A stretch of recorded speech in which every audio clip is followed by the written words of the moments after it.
Muitos imigrantes japoneses devem ter se arrependido por terem embarcado no Caçatu-Maru, especialmente os que foram alocados na fazenda do Mon. E nos primeiros dias, eles não tinham como sair daquela situação. Então, a oração era a única alternativa para a realidade. Foi aí que uma das características mais fortes da comunidade japonesa no Brasil aflorou: a solidariedade.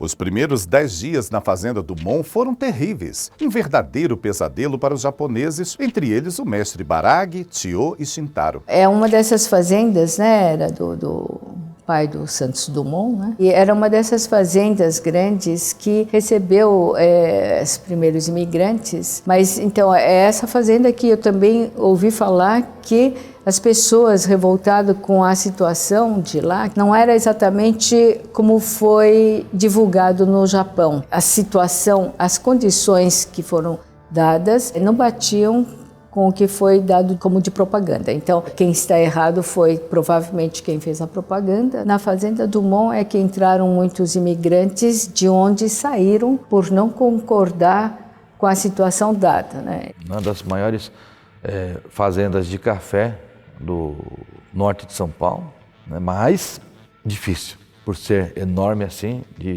difícil de trabalhar nela.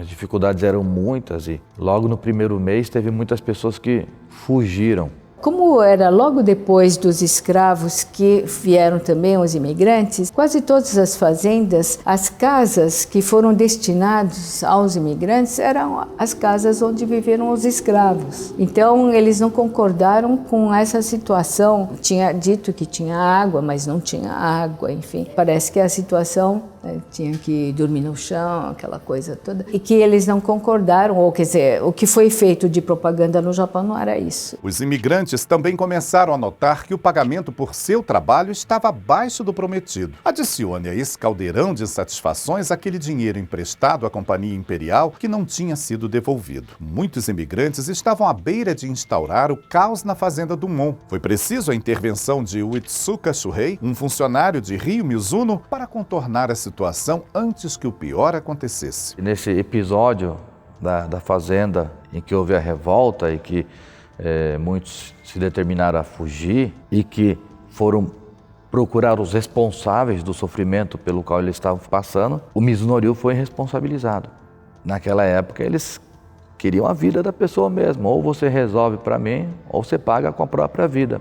Foi quando houve a necessidade de alguém defender o Mizunori. Foi quando entrou em cena o Uetsuka Shuhei, né, o fiel escudeiro do Mizunori, intercedendo, né, perante os imigrantes e oferecendo a própria vida para que eles segurassem, aguentassem um pouco mais, pois logo a situação ficaria resolvida.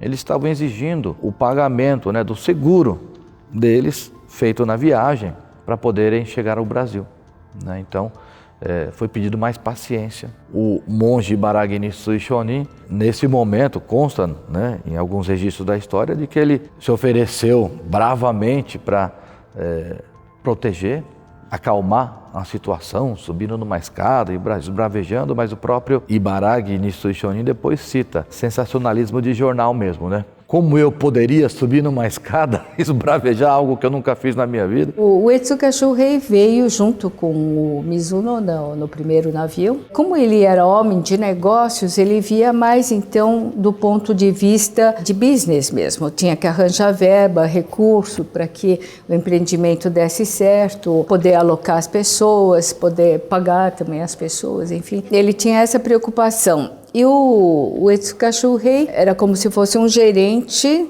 dos negócios e ele cuidou então mais diretamente dos imigrantes. Tudo indica que após este episódio, o mestre Baragi se aproximou ainda mais de Uetsuka Shuhei, criando um elo de amizade que se estenderia por anos. As desculpas de Uetsuka Shuhei foram aceitas pelos imigrantes e ficou acordado que os insatisfeitos seriam transferidos para outras fazendas, o que de fato aconteceu. Uetsuka Shuhei virou um pai para os imigrantes. Já Rio Mizuno suportou praticamente sozinho todo o peso do fracasso da primeira imigração.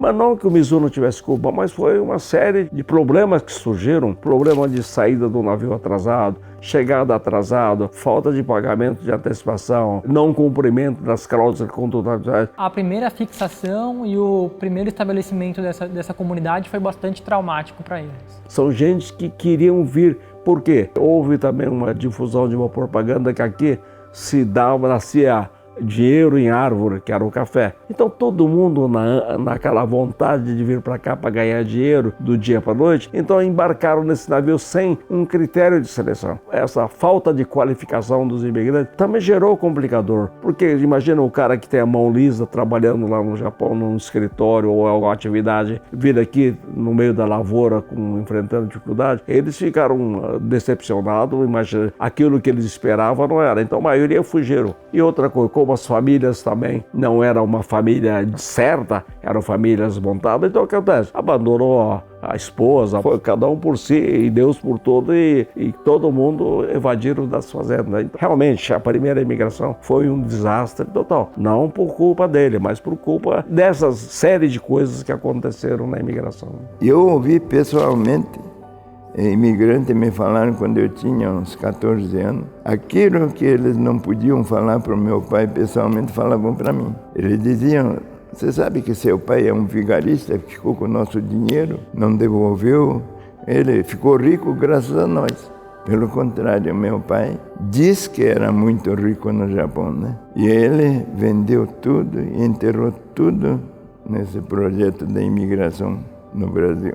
Morreu pobre. Não podia fazer nada. Ele vivia pensativo. Segundo minha mãe, ele sempre estava pensando.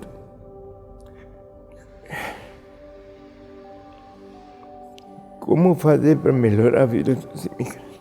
E os japoneses têm uma mania de escrever. Muitos deles escreveram livro dessa época. E todos os livros escritos nessa época, como você sabe, quando alguém escreve uma história com raiva, então o que acontece? Ele não escreve a realidade. Ele escreve aquilo que ele pensou. E quando ele escreve aquilo que pensou com raiva, não escreve o verdadeiro história. Então isso aí veio ao longo dos anos, por muitos e muitos anos, o Mizuno foi crucificado por essa história.